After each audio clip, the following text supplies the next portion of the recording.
Okay, in this section, we're going to be proving trig identities again. This is part 2. Now, these are going to be a little bit more complicated. It says, along with the basic identities, which we've already covered once, these examples will incorporate the use of sum of angles, difference of angles, double and half angles, power reducing, and product to sum identities. So all those other identities that we've used, that we've been introduced to, now we're going to use them in these examples. Now, first off, the first example, the cosecant is equal to the secant of 90 degrees minus theta. Now that looks a lot like this right here. And it is one of your cofunction identities. Now you've got to be careful. You can't actually use an identity to prove itself. So we're going to somehow use another identity to somehow prove this. So we're going to start with a more complicated side. So you have the secant of an angle minus an angle. So that's an angle difference. So what we're going to do, first off, we don't have the secant of two things being subtracted. Now, when I say two things being subtracted, the difference of angles, like right here, we have the sine, cosine, and tangent. So first thing, we're going to take that secant and write it as 1 over the cosine of pi over 2 minus theta. Now we're going to apply to that bottom. The cosine of something minus something else is going to be, we're going to use, let's find it, the cosine of something minus something will be cosine A times cosine B plus sine A times sine B. So the cosine A, now here is your A value, here's your B value. So we have the cosine of A, cosine B, plus sine A, which again is pi over 2, times sine B, which is theta.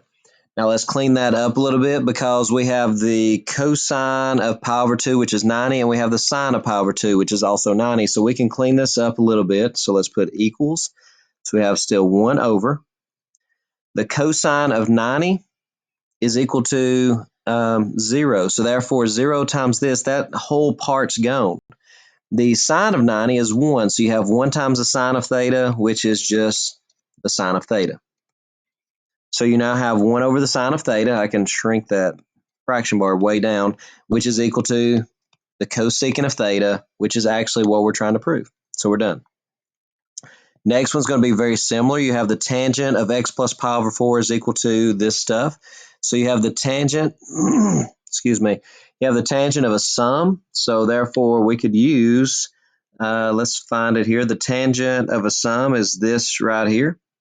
The tangent of A plus B is equal to tan A plus tan B. So let's go ahead and take this left side. Let me erase some of this over here to have room.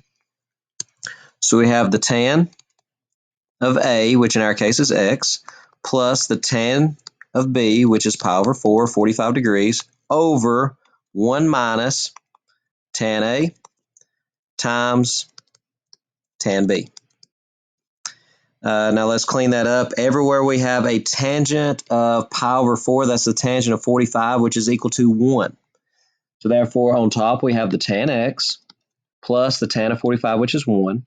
On bottom we have 1 minus tan x times 1, which is just tan x, and we're finished. That was a pretty simple one. We're already proving what we tried to prove. Number 3.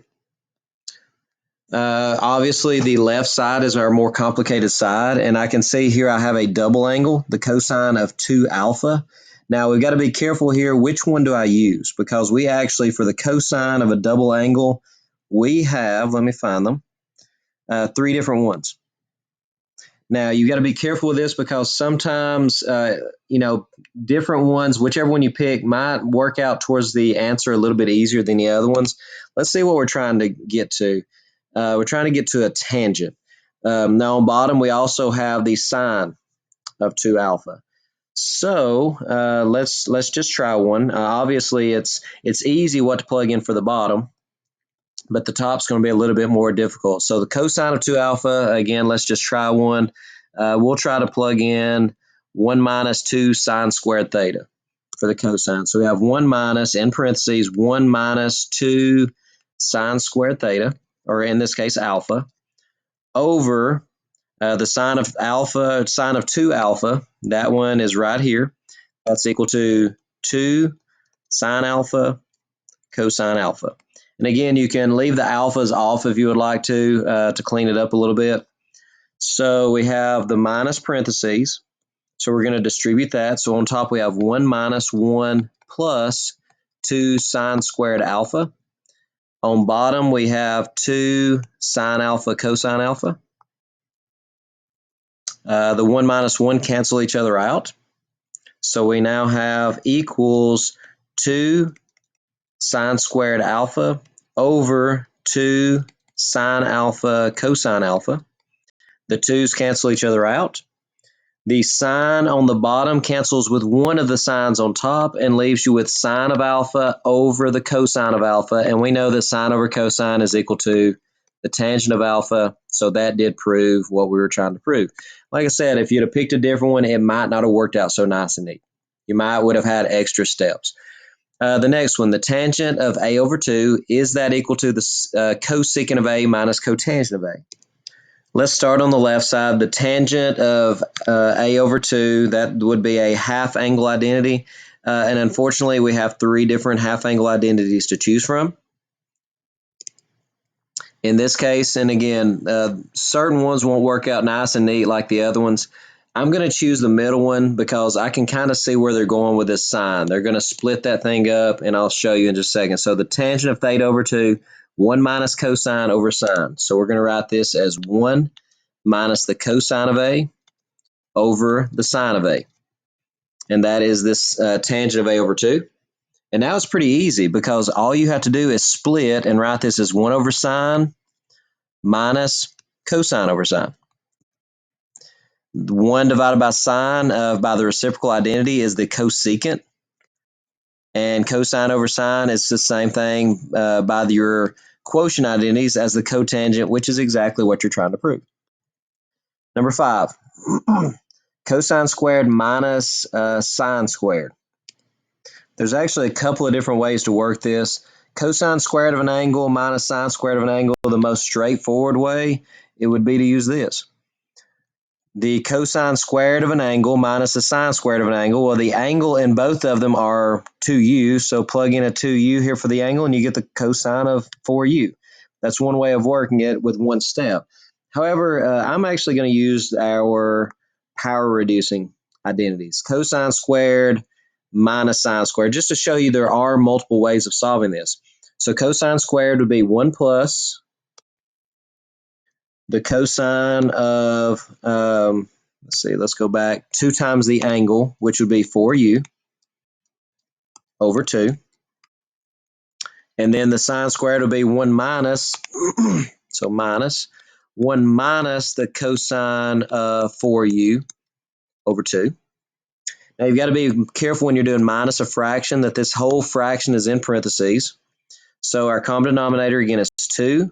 On top you have 1 plus the cosine of 4u minus 1 plus the cosine, again, of 4u. I distributed this negative to both terms. The 1 minus 1 cancels each other out. And that leaves you with a cosine of 4u plus the cosine of 4u, which is 2 cosine of 4u, all over 2. The 2's cancel and leaves me with the cosine of 4u, if I can get it to shrink, which is what we were looking for. Next up, sine squared of x over 2 times the cotangent of x over 2. Now, I'm actually going to use our half angle identities here, and I just want to remind you that sine squared of x over 2 is the same thing as sine of x over 2. And then once you find that, we're going to square our answer. So sine of x over 2, let me write that down. The sine of x over 2 is right here. That's going to be plus and minus the square root. And go back of 1 minus cosine of x over 2. However, it's being squared. It's the sign of that stuff squared. When you square a square root, also the plus and minus, whether you square a positive or you square a negative, the answer is positive. But when you square a square root, that square root goes away. So therefore, the first term, this sine of x over 2 stuff squared is equal to that, times the cotangent of x over 2. Now let's go back to our half angles, and I don't have a cotangent of x over 2. However, remember that a cotangent and a tangent is simply reciprocals of each other. I can use any of these three. However, if you look what you've got a 1 minus cosine on top. If you use, let's see, if we use this one, that's going to make our 1 minus cosine be multiplied by its conjugate, because this is the tangent of theta over 2. The cotangent will be the reciprocal of this, which will be 1 plus cosine over sine. Okay, so here is sine squared times the cotangent of x over 2, which again is a half angle. And now all of our angles here are x.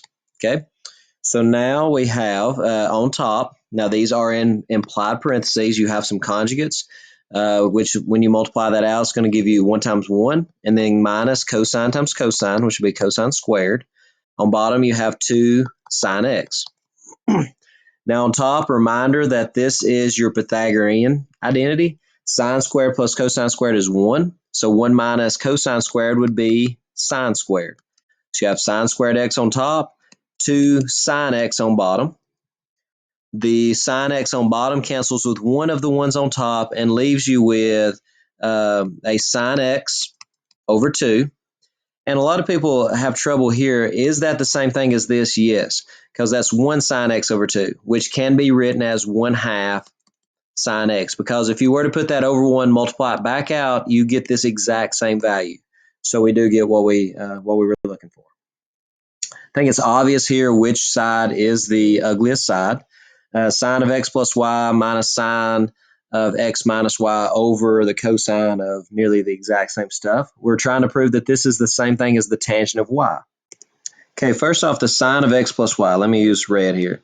Sine of x plus y pretty much fits identically this sum identity, sum of angles identity. So let's go ahead and write that sine A cosine B plus cosine A sine B. So here we go. Instead of A's and B's, we're going to use X's and Y's. Now notice I did leave the X's and Y's in there, obviously, because we're dealing with two different angles. You can't just put sine and cosine. Okay, then we have minus, and I'm going to put this in parentheses, the sine of x minus y. Now the sine of x minus y follows this perfectly. So let's go ahead and replace our A's and B's with X's and Y's. And all of that is over. The cosine of x plus y. Now let's look for the cosine of x plus y, and it follows perfectly right here. So let's go ahead and copy that one down. Plus, and we don't really need parentheses because we're adding here, cosine of x minus y fits this one perfectly. So let's go ahead and copy that one down. Okay, now to get rid of the parentheses on top, instead of writing all this again, I'm going to distribute this negative, which makes the first term negative and the second term positive. There we go, I've got rid of it. Now look what cancels. You have a sine x cosine y, which cancels with a minus sine x cosine y. On bottom, you have a negative sine x sine y and a positive sine x sine y. And then the other things actually combine. On top, you have a cosine x sine y and another one, so you have 2 cosine x sine y. And on bottom, you have 2 of these, 2 cosine x's and cosine y's. Now that you have that simplified, look what happens now. Your 2's cancel each other out. Your cosine x's cancel each other out, which leaves you with a sine of y over a cosine of y. And we know that since those angles are the same, that's very important. That would give us the tangent of y, which is actually what we're looking for. Number 8. Now 8's a little bit tricky. I'm going to start with the right side. And I'm going to take my cosine of 3 theta, and I'm going to write it as 2 theta plus theta over the sine of theta and the cosine of theta. And now that I've got that split, in order to try to get something to cancel, I'm going to take this 2 theta plus theta, and I'm going to apply the cosine of an angle plus an angle. And I'm going to see, and I think I can get some stuff to cancel and clean up. That's cosine A, cosine B, minus sine A, sine B, to where our A and B are our 2 thetas and thetas. So let me go ahead and plug that into my formula, and here's what you get. Okay, next step, we're actually going to take and split that into 2 fractions. You have a single term on bottom, So to get some stuff to cancel, we're going to split that and write it as the cosine of 2 theta, cosine of theta over sine theta cosine theta, minus the sine of 2 theta, sine of theta, over the exact same sine of theta cosine of theta. And we're going to have our cosine theta and cosine theta cancel here, and our sine theta cancel there. And here's what I'm left with. I have the cosine of 2 theta over the sine of theta. Now that I've got that simplified into cosines and sines of 2 thetas, now I couldn't do a lot with a 3 theta, so anytime you see that 3 theta, you might want to reduce it down to a 2 theta plus a theta so that you can apply one of your other identities. Now that you have cosine of 2 thetas and sine of 2 thetas, now you can use your double angle identities. We know that I can replace the cosine of 2 theta with, let's go back, the cosine of 2 theta, where's my double angles? I can replace it with any of these three. Now, since I have sine stuff on the bottom, I'm going to replace it with this middle one, so hopefully something will cancel. So 1 minus 2 sine squared. So I now have 1 minus 2 sine squared theta, and that's over sine of theta. Now, minus. Now on the top of that one, the sine of 2 theta, there's not much of an option there. Sine of 2 theta is just equal to 2 sine theta cosine theta. So 2 sine theta cosine theta. And we're going to have some more stuff start canceling out. So that's equal to over cosine theta. Zoom in again. So here, now to get anything to cancel here, again, I'm going to have to split that. So I have 1 over sine and minus 2 sine squared over sine. And again, notice I leave my thetas off now because all my angles, I don't have any more double angles. I don't have any triple angles. I have just plain theta. So I really can leave those off. And then over here, my cosines, because I only have a single term on bottom, my cosines will cancel and leaves me with 2 sine squared. Now let's once again remind ourselves on what we're trying to turn this into actually this over here. Cosecant minus 4 sine. Now let's see what we've got. Here, 1 over sine, I actually have my cosecant because 1 over sine is cosecant. Now let me fix something up here. That was supposed to be minus 2, sine. I had an extra square right there. That's just minus 2 sine theta. So you have here sine squared over sine. The sine cancels with one of those, and that gives you minus 2 sine theta. And another minus 2 sine theta, which those can combine, and you now have cosecant theta minus 4 sine theta, which is what you were trying to prove. Number 9. The first thing that I notice is the top of this left side, or the top of the right side, excuse me, the cosecant or cosine to the fourth minus sine to the fourth. That is difference of squares, and that can be factors. So I'm going to work with this right side. Now, sometimes you miss. Sometimes you pick the wrong side. Maybe I should be working with the left side and do a double angle identity and change this to sine over cosine. There's a possibility either way would work. But I'm going to start with the right side, and I'm going to factor the top into cosine squared. And notice that I'm going to go ahead and put the x because I do have a double angle here. So cosine squared x and cosine squared x, plus and minus because they are difference of squares, sine squared x and sine squared x. And all this is over cotangent of x. And I'll change it in just a second. Now, first off, the reason I looked ahead and I saw that when I factor that, I would be left with a cosine squared plus sine squared, which can be replaced with simply 1. Sine squared, but the most basic Pythagorean identity is sine squared plus cosine squared is 1. So I now have cosine squared minus sine squared. Now that looks familiar. If you look for right here, cosine squared minus sine squared is equal to the cosine of 2 theta. So I've got the cosine, and this might be the wrong direction, but we'll try it, the cosine of 2x over the cotangent of x. Now that's got it simplified a good bit down, but I've got to somehow turn this into the sine of 2x minus the tangent of x. Now this next step might take some trial and error. You might not get it right the first time, but this cosine of 2x, remember that now that I have cosine of 2x, I can turn it into any of these that I want to. This one I just changed it from, so try to plug in one of these others and see what's happening. See what happens from there. So maybe 1 minus 2 sine squared. Let's try that one. So let's take that out, plug in 1 minus 2 sine squared x, and that's over the cotangent of x. So we can now split that. We're going to write it as equals 1 over the cotangent of x minus 2 sine squared over the cotangent of x. Now what happens with the whole 1 over cotangent of x? I kind of gave you a hint before that what you could actually do, this is 1 over, cotangent is cosine over sine. Now to get rid of that 1 divided by, you're going to flip and multiply, and that turns into sine over cosine, which is actually tangent. I told you what you can actually do is when you have a trig function, when you move it across a fraction bar, it turns into its cofunction. So when you move cotangent of x to the top, it becomes tangent of x.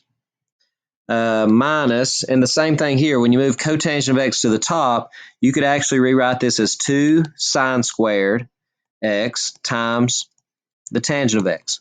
Because again, you're dividing by cosine over sine. The way you divide, you flip and multiply by sine over cosine.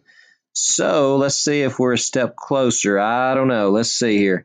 Tangent of x, I've got my tangent of x like I need.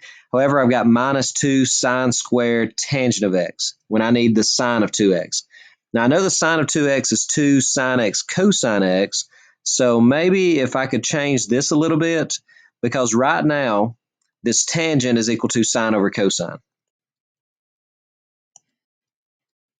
However, if I would have picked a different one to where maybe this would have canceled with this, then I would have had 2 times sine x times cosine x, or 2 times cosine x times sine x, which is that sine of 2x like I'm looking for. So let's go back, and instead of plugging in right here, and I did this on purpose just to show you, sometimes you're going to come down here and say, that didn't work out as well as I wanted to, so let's try a different route. Now you could have fixed it from there. You could have taken out that sine squared and replaced it with 1 minus cosine squared, and it still would have worked out perfect. But I just want to go back and just show you that from here, instead of 1 minus 2 sine squared, let's use the other one. Let's replace it with 2 cosine squared x minus 1. Again, the other one, which is right here. And let's see what happens then.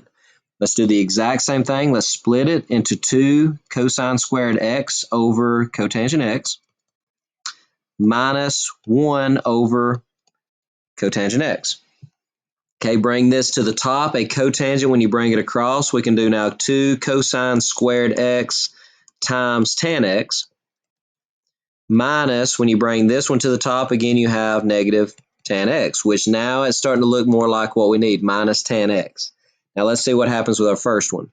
This tan x, instead of rewriting it, I'm going to write as sine x over cosine x. This cosine is going to cancel with one of these cosines. And you have 2 cosine times sine, which looks a lot like this, 2 times sine times cosine. So we can replace it now with the sine of 2x, and then you have minus the tan of x, which is exactly what you were looking for. And the last one, number 10. It's obvious which side we're working with because I would hate to try to choose this and turn it into that, obviously. So let's use our left side and let's clean it up some and see what we can do. Now, the first thing I notice on top is there's a 4 in common, and when I factor that out, I'm left with 1 minus sine squared. And I am going to put my y because I have the sine of 3y on the bottom. Now, that 1 minus sine squared looks a lot like my Pythagorean identity. So that's the reason I did that. Now, on bottom, the sine of 3y, the first thing I would do, like I said, I don't know of anything you can do with 3y's, but you can, anytime you see 3y's or 4y's or 5y's, you can split it and use your sum of angles identity. and that's plus the sine of y on bottom. Now, again, let's take this 1 minus sine squared, and we're probably, like I said, I'm going to try it. You're probably going to use Pythagorean identity to replace that with cosine squared. Now, the sine of an angle plus an angle, let's go back over here. Now, let me erase some of this. The sine of an angle plus an angle is right here. That's the sine of A cosine B plus cosine of A sine B. So let me take and plug that into the formula. Now be careful here. I accidentally left off my plus sine y on bottom. Now this is one of many ways that this could be worked. So now what I'm going to do is I now have some double angles on bottom that I can take care of. So on top I have the same thing, the 4 cosine squared y. On bottom I have the sine of 2y, which is equal to 2 sine y cosine y by our double angle identity. And that's being multiplied times the cosine of y. So I've actually got 2 cosine squareds there.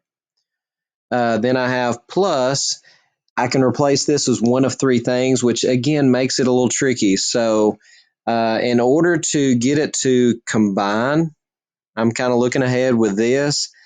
I'm going to replace it with 1, let's see, let me double check myself on this.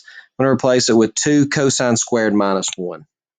So 2 cosine squared y minus 1, and that's being multiplied by sine y. And again, I have my plus the sine y tacked onto the end. On bottom, I'm going to distribute the sine y to both of these.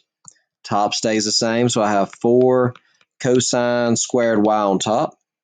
On bottom, I have 2 sine y cosine squared y. I've got to multiply both of these terms by sine of y, so I've got plus 2 sine y cosine squared y. Sine times negative 1 would be a minus sine of y, and then I have my plus sine of y, which those two obviously cancel each other out. I have 2 sine y cosine squareds and 2 more here, so let's combine those. I have on top 4 cosine squared y's. On bottom, I have 4 sine y cosine squared y's. The 4's cancel each other out. The cosine squares cancel each other out and leaves me with 1 over the sine of y, which is equal to the cosecant of y, which is what we were trying to prove.